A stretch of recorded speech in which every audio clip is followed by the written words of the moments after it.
that's really when I started to realize that I needed to figure out how to deal with grief. But I had no idea where to start. Um, and I saw my school counselor. There was a counselor there that you could go to for free. So I started seeing her, and eventually got on some medications to help with the anxiety and the depression. And things were not getting better. If anything, things were getting worse because I was still living all of these tendencies and habits that I had developed in order to keep me away from actually going deep into what I needed to face, which was, of Mhm. course, the pain of my grief.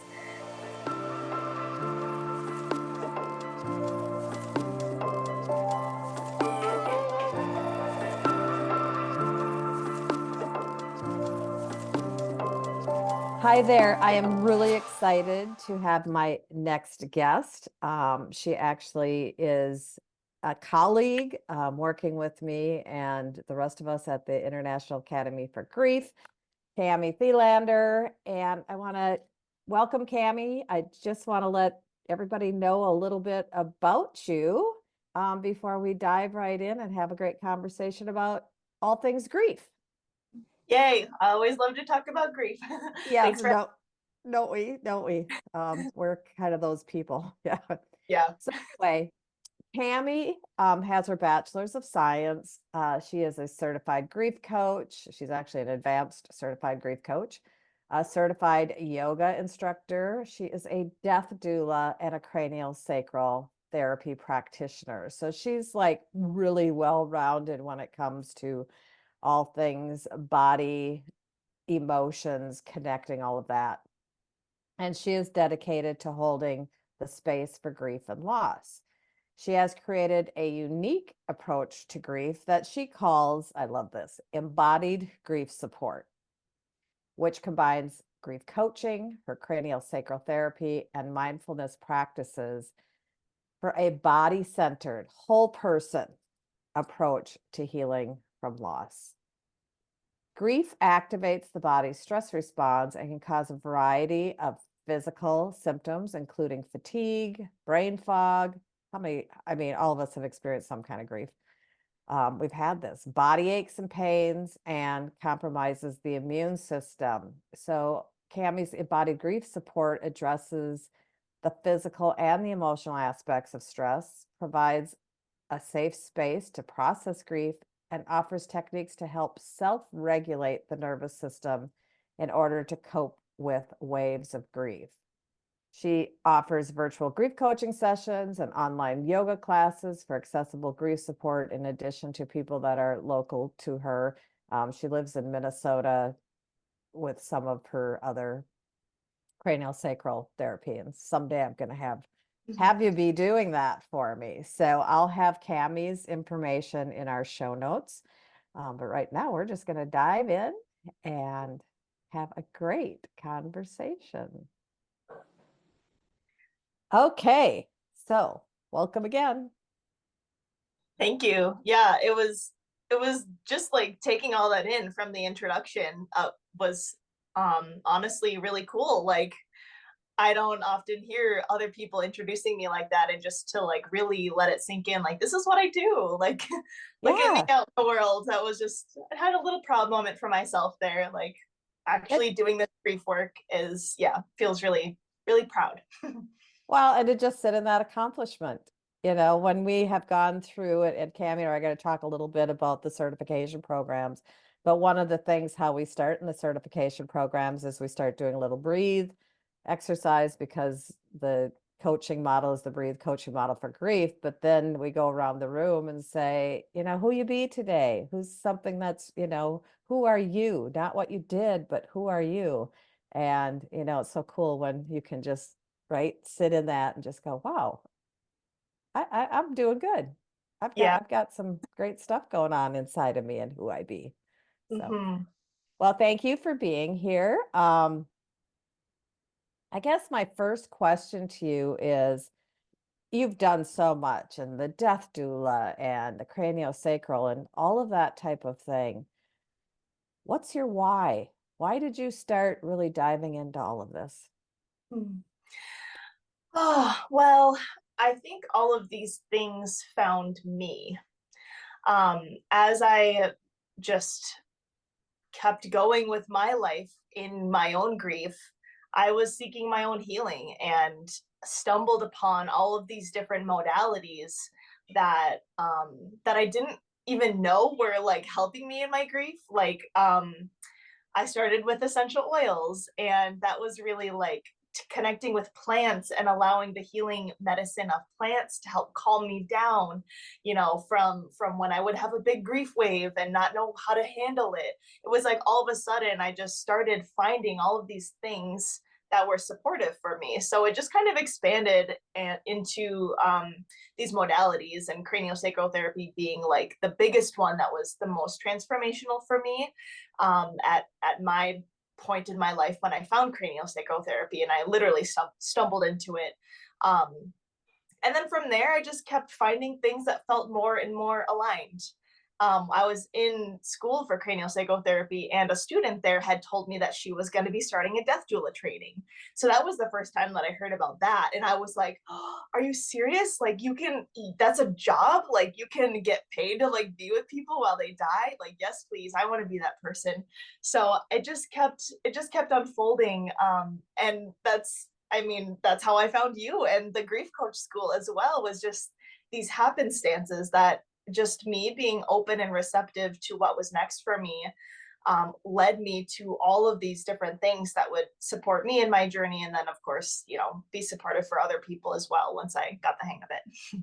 Wow. Wow. That's amazing. And it is. I think that people will say to me, wow, that's got to be really hard. And why do you do what you do? And it's like, I didn't choose to be working in grief. Grief chose me. Yeah. And from the time that I was a little girl.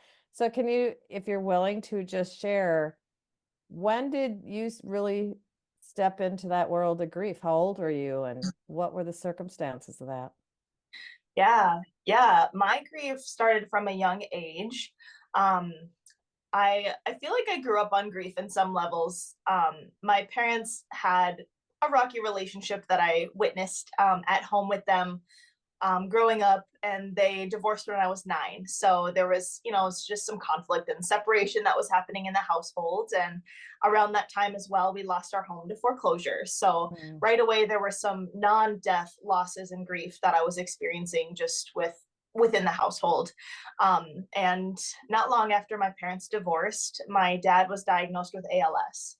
So then I was 10 years old and spent the next year watching my dad slowly die. So the disease actually progressed pretty quickly. ALS can kind of draw out for many years, but his was just about a year long. So I was with him, seeing him on weekends, going to his house on weekends before he was too sick to be in hospice. So I watched the disease slowly take him. Mm. So that was really hard being 11. I was with him bedside when he passed as well. And I remember that day being so chaotic. It was just like there was no communication as far as how this transition should go. And yeah, it was super rushed, and it was just I remember being very confused, being 11 years old, like what's happening? All of a sudden Yep. I'm here now, and walked into the room, and it was like literally as soon as we got there he was hanging on for us. So it was like as Mm. soon as we got there he was gone. So that just felt crazy chaotic, um, and hard to process being 11. And later I realized that there was a lot of the confusion of it was because the adults were trying to protect me being a kid and were not sharing a lot of information with me about what Mhm. was happening, and that created conflict with processing my grief during that time. And then while all of that was happening, my mom met her boyfriend at the time, and eventually they got married. So I had this new family that I was being opened up to while my dad was sick and dying. So that was interesting to have a whole new family and a new father figure to support me through all of this. And I really did open up to him. His name was Greg, and my mom married him knowing that he had prostate cancer. So Mm.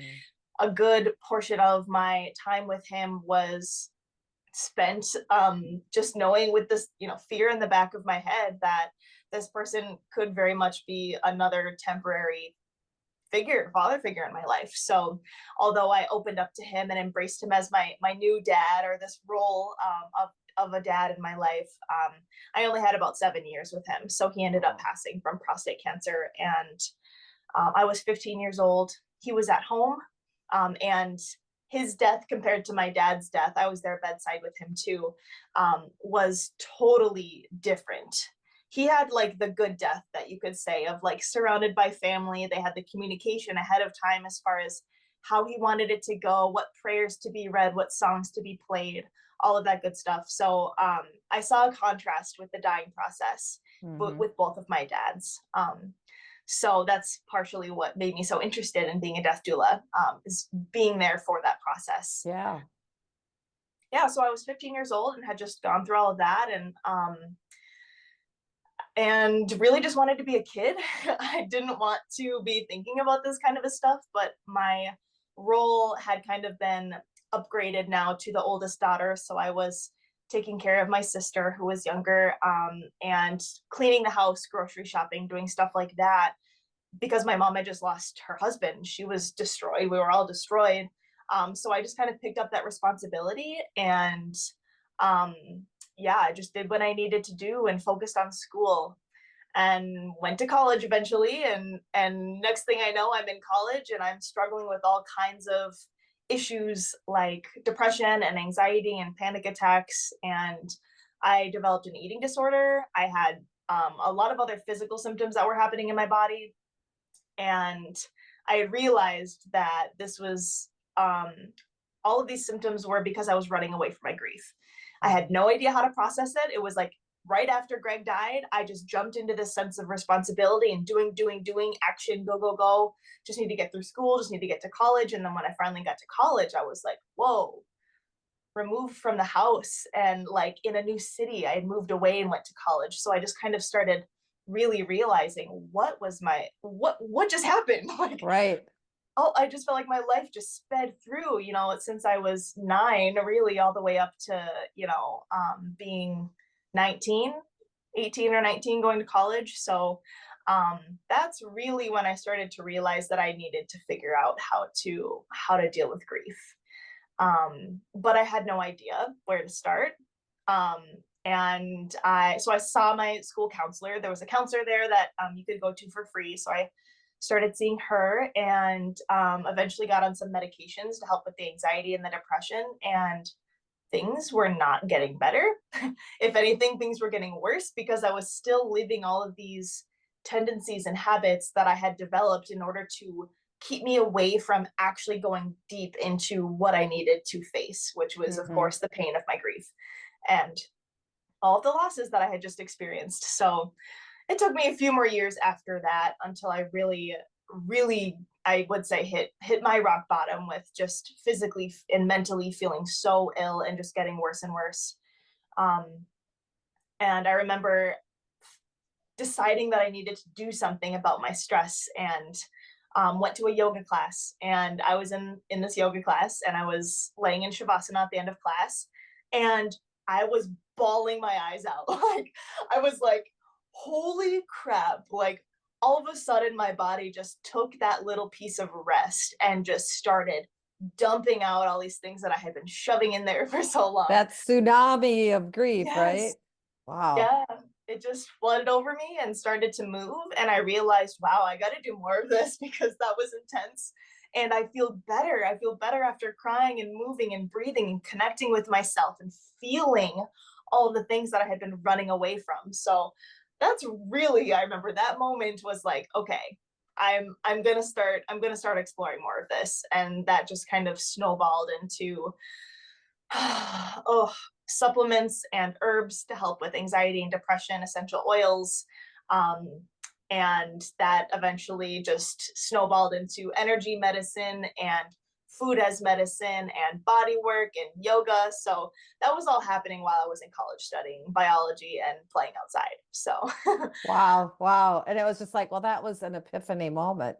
It's it like was. all of a sudden you realized your body just finally said to you, enough is enough. we need to really deal with this.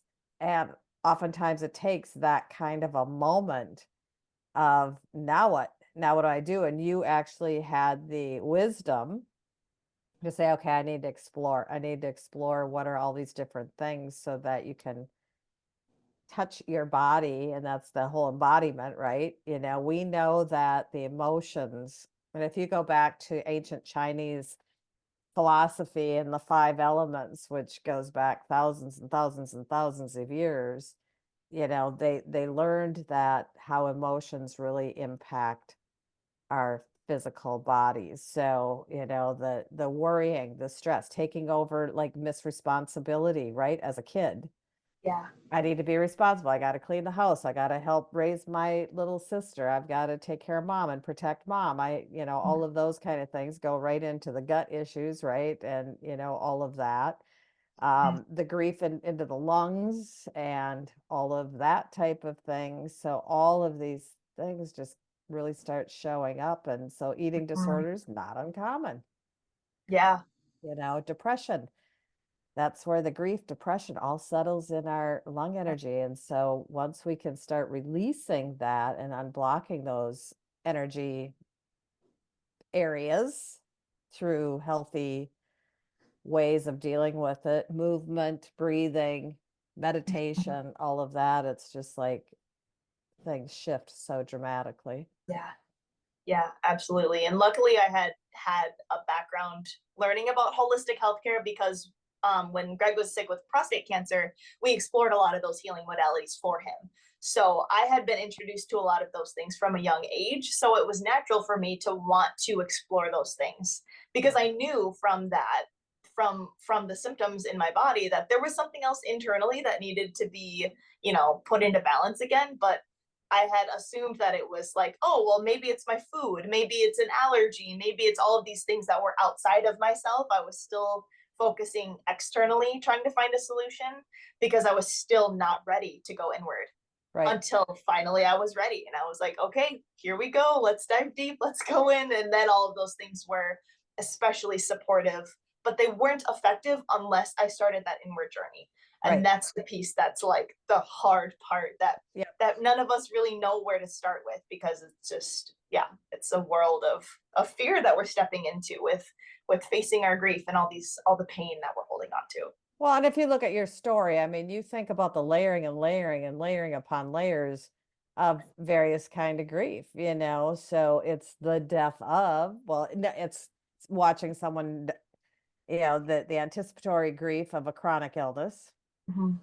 but wasn't so chronic. Your dad's was very fast, Mm-hmm. you know. Then the loss of the safety of a home, you know, that's a big grief, you know, Mm-hmm. when all of a sudden that's gone.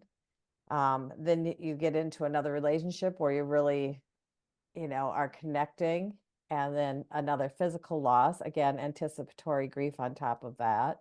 Mm-hmm. You know, your mom's got layered grief, grieving for you girls, you're grieving for your mom, seeing how devastating this was for her, you're grieving for your sister.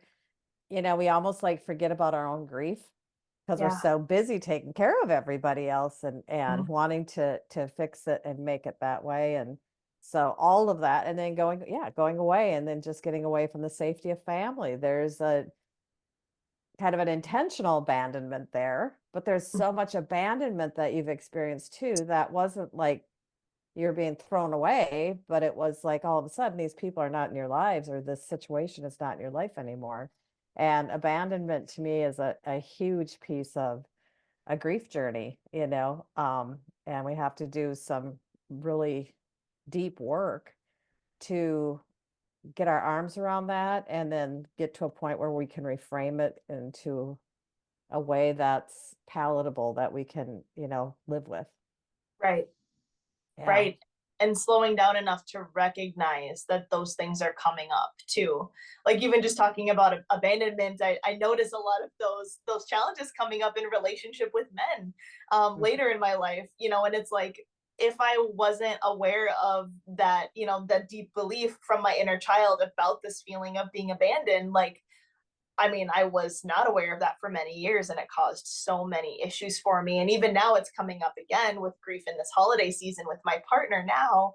Yeah. And it's like I'm calling it out, and I'm holding it, and I'm cradling it, and I'm giving space for these feelings.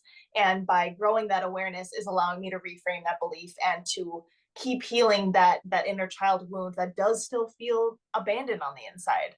Because the So grief never goes away, right? right. We part of in the course that we do in the Confident Grief Coach is, we lean into Mary Frances O'Connor's work, The Grieving Brain. And, what I love how she talks about this is grief will always be here within us.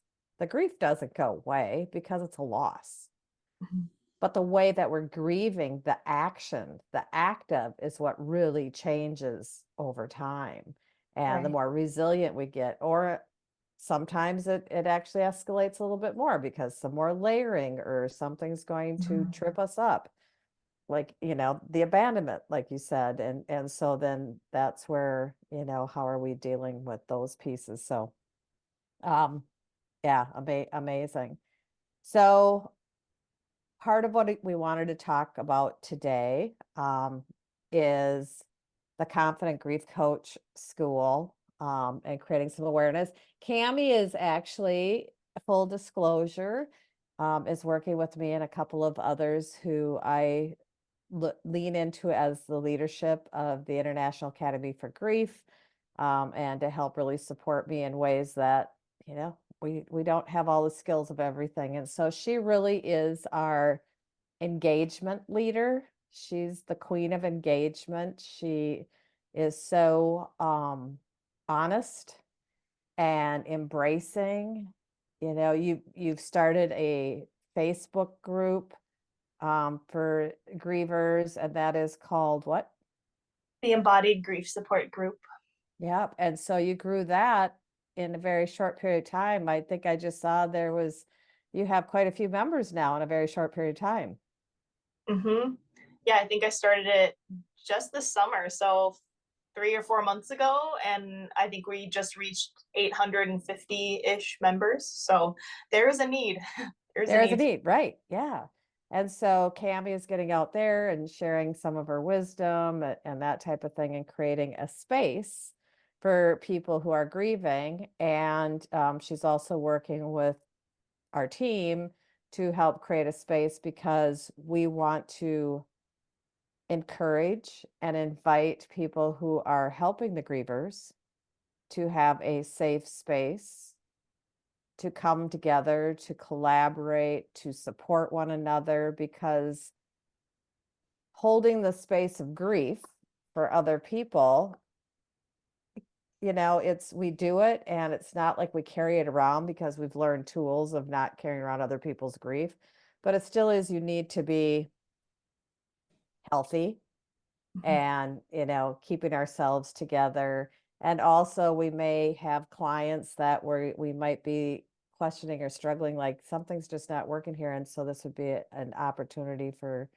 people to connect it and just be in community. That's Mhm. really what it is. And so that's Cami's um, initiatives. So her own grief coaching practice, where, she has done beautifully, and then also helping me to stand up through the International Academy for Grief, that we actually have a community for the people who are the grief supporters, Mm. and the providers of services. So, were you going to say something? Yeah, I was just gonna just compliment that, because I think it's so awesome that we're here creating the space for one, encouraging more grief support providers to go out into the world by, of course, you're training grief coaches to go out and support the grievers, because we need more of that. But then also to have this mastermind and to have these resources and this community and this nourishment for the people that are supporting others in their grief is just like so special to me, because of course we know, being our own entrepreneurs and business owners and all those things, like it's tough, it's really tough, like doing this in the world. And the fact that it's grief related, and oftentimes there's heavy emotions and traumas that come up, like we need to lean on other people. And this just feels like such the perfect environment to have that safe space to keep to make sure that the work that we're doing is, you know, in our honest, authentic Yeah, alignment of supporting people in the best of our ability. And in order to do that, we really do need a mastermind in the community for us holding that space. So I'm ab- just excited that this is growing. me too. Me too. I'm so excited. 2024 is just like we've just started working on some of this, so we're in the infancy stages of it. But we know that in 2024, it's just going to get stronger and stronger. So you went through the Confident Grief Coach. I don't even know when you graduated from that. It's been a while. And then took some time, and then you decided, I want to raise my hand to go into the advanced grief coaching program that we have, which we just stood up no, last year, to really help people so that they want to be certified through the International Coaching Federation. So you were kind of in our first class. And I remember watching, there was 5 of you in that first class, and having known all of you very well from being in the Confident Grief Coach, because we spent a lot of time in community there in our practicums every week, getting to know each other, a lot of coaching between the students, that type of thing. But there was such an amazing energy up leveling. And so what made you decide that, you know what, I want to up level even more? I want to take that on. Mm. I think for me, I mean, after going through the Breathe program, I was like very, very certain that this is my calling and this is what I needed to do. And of course, all of my other pieces of my background, like everything was just coming together. So I knew that this was like, I needed to be the best that I could possibly be as far as a grief coach. And I remember starting the Confident Grief Coach program, and it was like the first or second session or something, and you had asked me to coach you, and I was like, are you serious? Like, I don't know how to do any of this. Like, I was just kind of like so nervous and freaking out a little bit. And I remember graduating from that feeling a little bit more confident of like, okay, well, I feel like I can do this now. But I still was not like I knew that I had a lot of growth ahead of me still, as far as like being the best that I could possibly be, because I really want to make sure, of course it's such a sensitive topic, supporting people in grief. I wanted to make sure that I'm doing it, you know, to the best of my ability. So that was really like when you had offered that the advanced course, like, yes, sign me up. I want to continue to be the best coach possible. Like, I had already gained a lot of confidence in that first program, but this was like really just an opportunity to nail in all of the skills that we had learned, and to practice more and more, and to gain more feedback, and to really understand the coaching model and what it means to be, you know, like a good coach.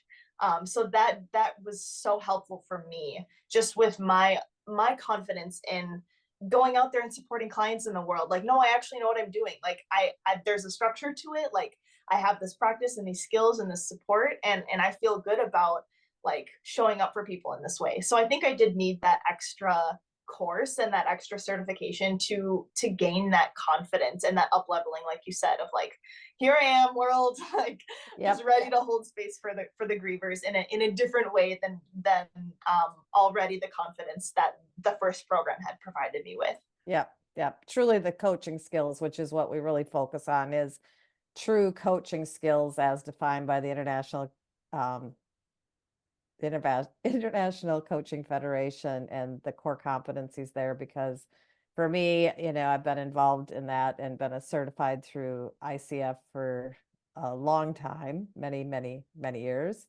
And I just knew that there's some credibility and the whole, what do I want to say, strength behind the program, and ensuring that we're really helping our clients. They're creative, resourceful, and whole, and we're helping them to really tap into all that they are, that they may not see at the time. And the results are pretty amazing. I know from my own practice, and having been doing this for, well over a decade specifically for grief.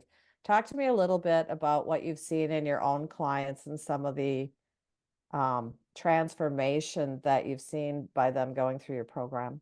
Mm. That's my favorite part. It's like by the time we reach that last session with the client and we're able to reflect on their progress and to retake, the numbers of the emotional barometer and the life engagement scale. I'm very straight up with them about like, how do you feel now with your ability to navigate your grief going off into the world? Because I don't want to leave someone hanging if they still feel like they are needing support. And so far, like with the handful of clients that I've worked with, we get to that end session and they're like, no, I feel great. Like, I feel like I have the tools and the skills that I need to be able to take care of myself moving forward. I know what to do when these things come up. I know who I can turn to. They just have that solid framework of being able to support themselves when before, they may have been partaking in self-destructive behaviors and creating a lot of imbalance in relationships and a lot of other challenges that were coming through in their life. So to just get to that end session with the client and to just reflect and celebrate the program, and then to hear about their confidence with being able to go off and to handle their own grief in their life, just like that's my goal. Like, I don't Yep. want you to lean on me forever. Like, you go off and learn how to do this, Right. in your life, because you'll have to do it for the rest of your life. So that's really, like, I love that last session because it's just a reflection of all of the progress that they have really created for themselves. So, and that's different for everybody. So that always lights me up. Yep, yep, that is. It's I always said I wish that I had a time lapse camera where you could start Mhm. seeing them when they first come and they're scared, they're nervous. It's like, oh my gosh, what did I sign up for in this grief coaching program? And the tears are falling and just feeling so vulnerable. And then you watch them over the course of an 8-week, 10-week period, however long you do it, Mhm. and they're just, you just see them continually just growing, growing, growing, and confident and laughing and allowing their grief to really coexist with all the joy and the hope of Yes. I can continue on this life and I can have a really good life, Mhm. right? Yeah, so that's just amazing. So I know some people will come when people come into the program. The way it is right now is I feel very strongly people have to interview with me before enrolling and being accepted into the program.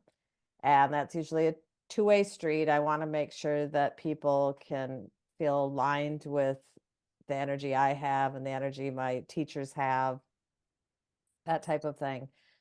But also to make sure that they're ready for this because I don't want someone to come into the program um, and not be ready. But the other thing about the Confident Grief Coach, our initial program, is I always say it's a 2-for-1 because I expect the students to go through the Breathe coaching model for grief and be coached on that throughout our time together during the certification program because we all have grief. If we haven't, then we've been living in a bubble, I'm sure. Some type of grief that's there. And so this is a way to explore that and help really learn and integrate the tools that we're sharing with our clients when we go out into the world. And so they get that, plus they get the Breathe coaching model for grief. And you, excuse me, I've taken that. And for you, it's like I'm bringing in some other embodiment support. So I'm using this program, but I'm also bringing in my special sauce, which we want everybody to authentically be as grief coaches out there. You don't all want to be Pat. I have my own way of doing things. But to create that special sauce kind of thing that's really going to help authentically with your own clients. So, what are some of the benefits just in the overall program that you walked away with? I have two questions. What are some of the benefits? Yeah, you talked a little bit about that, but just having gone through a program where you became certified, where you really like invested into it, time, money, energy. And then what's been the return on investment just by going through that program, because for all programs, it costs money to Mhm. go in because we have to keep the doors open and the lights on and, continually add in more into our programs. So there is an investment in it, but what has been the return for you personally? Mhm. Yeah, I think for that first piece, just touching on just going through the program and the benefits of receiving the program and experiencing the breathe, model as someone who experiences grief and going through my own process while also learning how to share this with others. Like that was, I mean, I would say that alone covered like the return on investment energetically and emotionally and just from a heart-centered space of just processing my grief and learning tools for showing up for myself in my grief process. So just alone going through the program was a big shift for me in my grief process, even having been, at that time it was like 13 years after my dad died. Like I had plenty of time, but like there's always more to peel back and explore. So I love this model because no matter where you're at, like you're able to benefit from all the tools with the breathe model. So that alone was like a big enough return and investment as far as like being a part of the program and experiencing it and learning it. I would say, what other benefits of the program? I mean, I think the biggest thing that comes up is like this feeling of hope, this light, this path forward that sometimes gets so foggy when we're in grief. And I think like this program is laid out perfectly to start where you're at and then to open up to this idea of hope and vision and this life that you really want to create that's still very much holding your grief and your loss and remembering your person. So just to incorporate that into my life and to have more honoring practices for my dad's and my grief was like really super beneficial for me. And as far as the return on investments, of course, like being able to guide other people through this and to be able to receive money in return for that as well. I mean, that paid off, I think, within 2 clients. It didn't take long, Hmm. honestly. Yeah, and now I just signed my 7th client and I have another interest for a number 8 in January. So it really doesn't take long. And I haven't even, I mean, it's only been what, like just over a year since I graduated the Confident Grief Coach school. So within a year, I've already like tripled my investment. Or like a 3 times return on investment. So that feels really good. It feels like the energetic return of it is so much greater than the monetary piece of it, Right. and of course we need that piece as far as being able to support this work consistently in the world and receive that the return as well. But it's really like, I would say the benefits really are, of course, for anyone who does support people in grief and can see that progress of the clients and can see the hope and the light and that vision of this new life that just creates a total shift in someone's whole life. Like that alone is worth like the whole program. So Yep. Yep. And of course I feel the same way, but I helped develop the program. So it's always nice to hear that from someone else. And, oftentimes, and I think all of us have had to do our own work on um, asking for money from people who grieve. yeah. This is one of these places where it's not like you have a program that, you know, people are used to buying, that type of thing. And so we all go through this like deep reflection into how do I do this without feeling like I'm taking advantage of someone who is in grief. And you and I had a recent conversation about, you know, the charging factor and Mhm. we have to have a financial, these are our businesses, so we have to have a financial remuneration from that, right? We need to be able to do that to keep our lights on and our doors open. But yet there's a lot of, and I'm getting bombarded with them lately, of offers like, let's build your high ticket item and, your 6-figure, your 5-figure item, and we can get you there in no time. And it's like, that's not what we're about in the grief space. There's no way that we're going to go and ask someone to pay exorbitant amounts of money to be able to support themselves.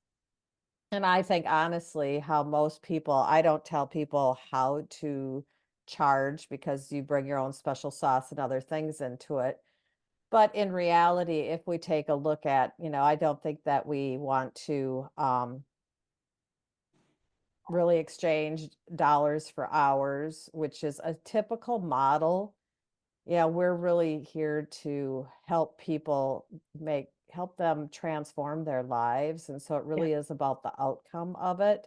But if you did do it, exchange dollars for hours, it's really not extraordinary.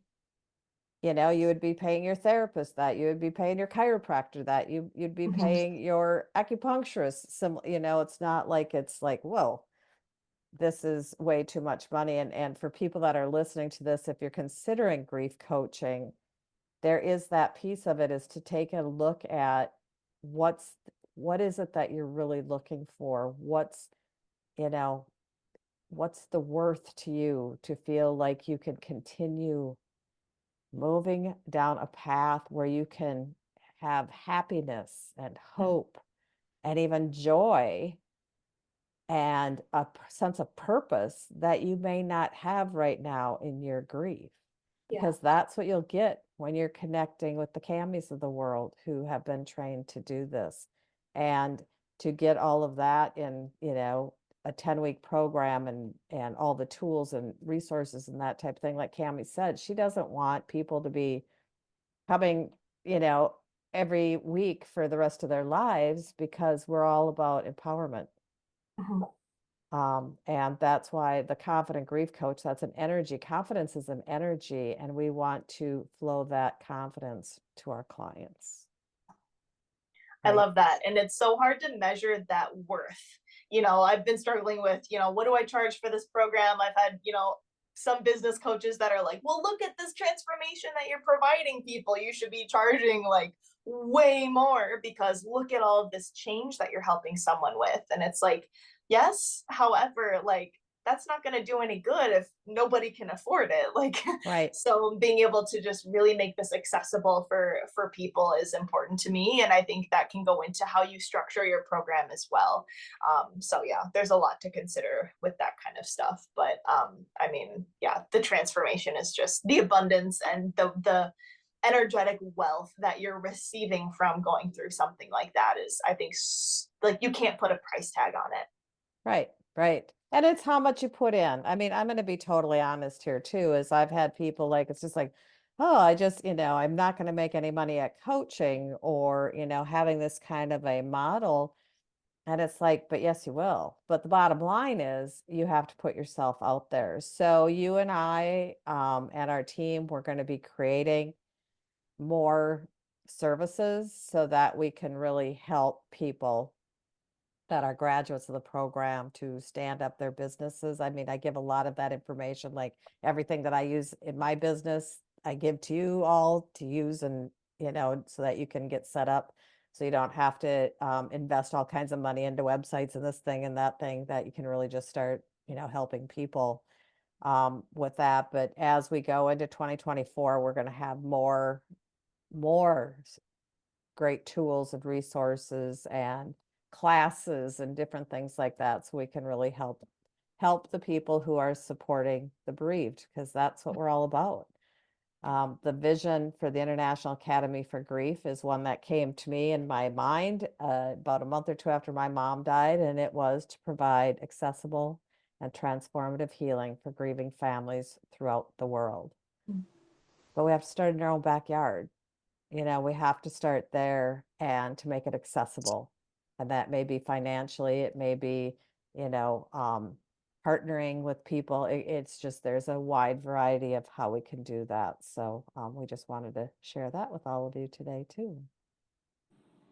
So Cami, I'm going to give your information, but if anybody's watching this and they're like, I just really want to connect with Cami right away, how do they connect with you? Well, I do have a website that has a lot of information on the other things that I do, like my embodied approach to grief and the craniosacral therapy and how I incorporate yoga and that kind of stuff. So my business is called Barefoot Yogi, bear like the animal. So barefootyogi.com is my website, and that'll have all kinds of information on how to contact me and reach me from there. And then also my Facebook group, the Embodied Grief Support group, is, you know, obviously a free resource, and you get a lot of me sharing all these tools and resources, and connecting and engaging from there too. So I encourage people to check that out as well. Wonderful. Well, thank you so much, my dear. Yeah, I'll be seeing you soon, of course, but just hang on. And thank you, everybody who is listening to this. We are honored that you've taken a listen, and we really are here and excited to expand how we can support others to support people in their grief. Bye. Thanks, Pat. Bye.